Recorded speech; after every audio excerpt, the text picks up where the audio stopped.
నమస్తే. మనం ప్రస్తుతం ఖమ్మం జిల్లా కల్లూరులో ఉన్నాం. సో ఇవాళ నవంబర్ 26 మన భారత రాజ్యాంగం ఆమోదించబడిన రోజు. మన భారత రాజ్యాంగం ఎన్నో రాజ్యాంగాలని చూసి అందులో మంచి విషయాలని పరిశీలించి మన భారత రాజ్యాంగాన్ని తీసుకున్న రోజు, ఆమోదించిన రోజు. సో మన భారత రాజ్యాంగం గురించి ఇక్కడ మన లాయర్స్ కొంతమంది ఉన్నారు అండ్ కొంతమంది ప్రజలు ఉన్నారు. వాళ్ళ అభిప్రాయాలు తెలుసుకునే ప్రయత్నం చేద్దాం. భావ ప్రకటన, విశ్వాసం, ధర్మం, ఆరాధనలలో స్వతంత్రాన్ని, అంతస్తుల్లోనూ అవకాశాల్లోనూ సమానత్వాన్ని చేకూర్చుటకు వారందరిలో వ్యక్తి గౌరవాన్ని, జాతీయ సమైక్యతను సంరక్షిస్తూ సౌభ్రాతృత్వాన్ని పెంపొందించడానికి 1949 నవంబర్ 26న మన రాజ్యాంగ పరిషత్తులో ఎంపిక చేసుకొని శాసనంగా రూపొందించుకున్న ఈ రాజ్యాంగాన్ని మాకు మేము ఇచ్చుకున్నాం.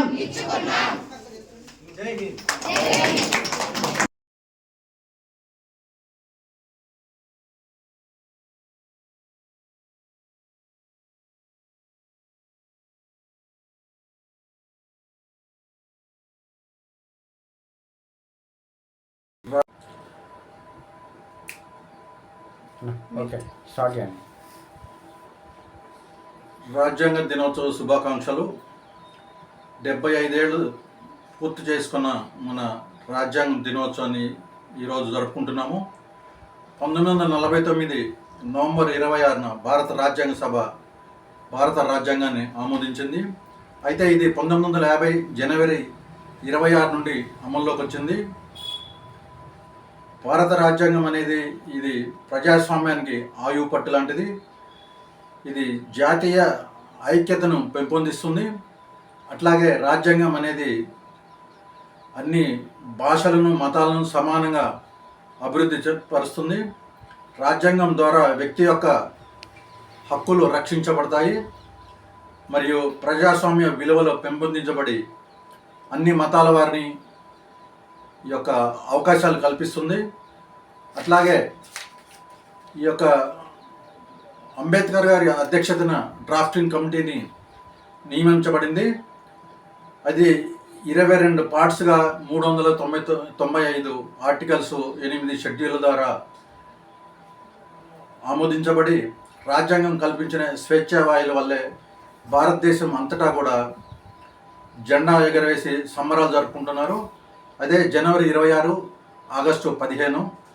థ్యాంక్ యూ అని అన్నారు. పప్పుల రత్నాకర్ గారు senior advocate, Peruvancha. So sir మన భారత రాజ్యాంగం విశిష్టత, దాని యొక్క ఉపయోగాలు కనుక చెప్తారు. సార్ నమస్తే, చెప్పండి. నమస్తే, అందరికీ నమస్కారం.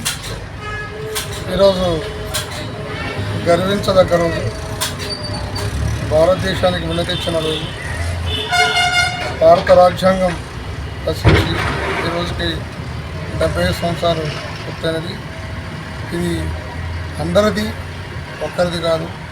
దీని మీద బడుగు, బలహీన, ఉన్నత, అత్యున్నత అందరూ కూడా దీన్ని అనుసరించాల్సిందే. దీని యొక్క విధి విధానాల ప్రకారమే కోర్టులు కానీ, చట్టాలు కానీ అన్నీ కూడా అనుకూలంగా కానీ నడుస్తున్నాయి. కాబట్టి దీన్ని మనం అందరం కూడా గట్టిగా కృషించిన వారికి మరొకసారి నమస్కారాలు చేస్తున్నా. జై భీమ్, జై భీమ్. నా పేరు నల్లగట్ల కోటేశ్వరరావు, మాది ఎర్రబైనపల్లి గ్రామం. ఈరోజు రాజ్యాంగం యొక్క ఆమోదించబడిన రోజు. ఈ శుభ సందర్భంలో భారతదేశానికి రాజ్యాంగాన్ని ఆమోదించి ఇప్పటికి 75 సంవత్సరాలు దాటింది. ఈ 75 సంవత్సరాల్లోనే అందరు ప్రజలు, కుల వివక్షత లేకుండా అందరు ప్రజల యొక్క మన్నను పొందిన ఏకైక రాజ్యాంగం ఏదైనా ఉందంటే అది భారత రాజ్యాంగం. దానికి రాసిన సృష్టికర్త డాక్టర్ బాబు గారు. అంబేద్కర్ గారికి ఈ దేశ ప్రజలందరూ కూడా ఎనలేని కృతజ్ఞత తెలియజేయాలి. ఎందుకంటే ప్రపంచంలోనే ఇలాంటి రాజ్యాంగం ఎక్కడా లేదు. మన భారత రాజ్యాంగం లౌకిక విధానం కట్టుబడి ఉన్నది. అన్ని మతాలు కులాలు కలిసి జీవించే హక్కు ఈ యొక్క రాజ్యాంగంలో కల్పించి ఉన్నది. ఇది ఒక కులానికో ఒక మతానికో భారతదేశంలో ఈ కాన్స్టిట్యూషనల్ అమెండ్మెంట్ అన్నీ కూడా అందరూ ఈ దేశంలో సమానంగా స్వేచ్ఛగా జీవించాలని చెప్పి రాజ్యాంగంలో పొందపరచడం జరిగింది.